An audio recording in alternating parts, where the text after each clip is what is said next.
SsangYong's Korando has previously been something of a fringe player in the value reaches of the mid-sized SUV class, but this Mark IV model aims to edge into the mainstream.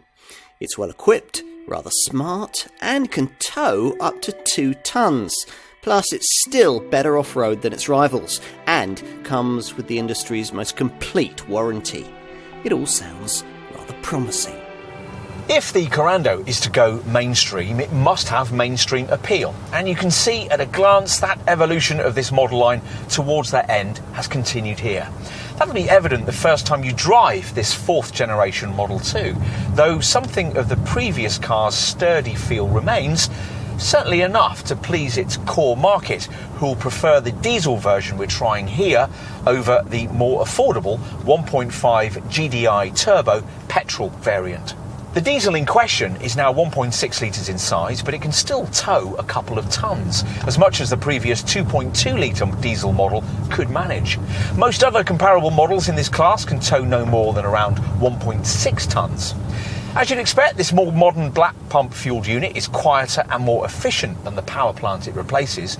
You only really hear it under heavy throttle loads, while the running cost figures, a WLTP rated combined cycle, fuel return of 48.7 mpg and an NEDC rated CO2 reading of 144 grams per kilometre, are now class competitive with comparably capable rivals.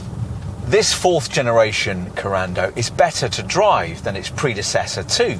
Yeah, the firm ride can sometimes get slightly unsettled by low speed bumps on poorer surfaces, but that's because SsangYong has intentionally chosen a slightly firmer setup to reduce body roll through the bends.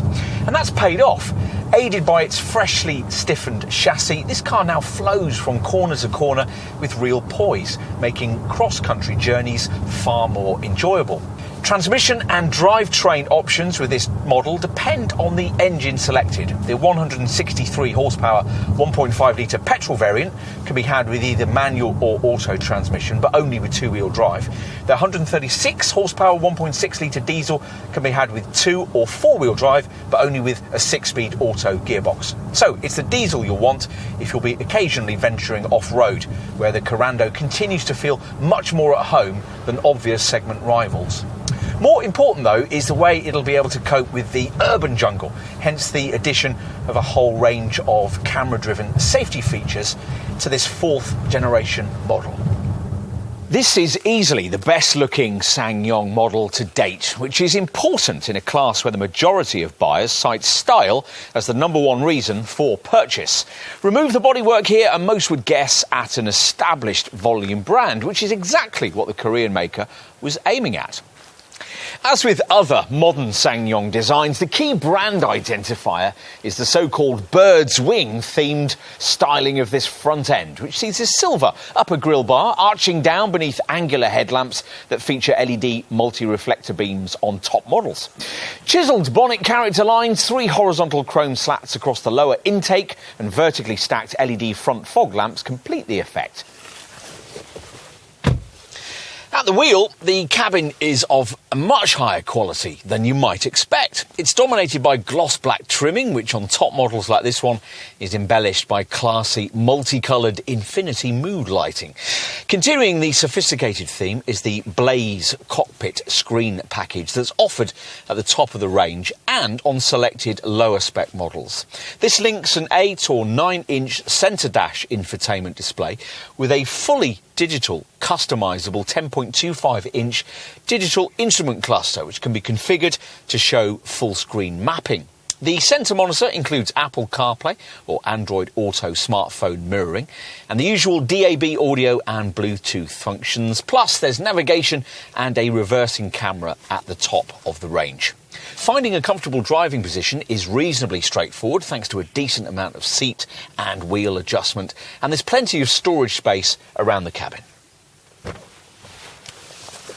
Right, let's move to a part of the car that we think might really sell it to you. The rear cabin. This is the only car in this class, premium brand models included, able to comfortably transport 3 fully sized adults on the back seat for any distance.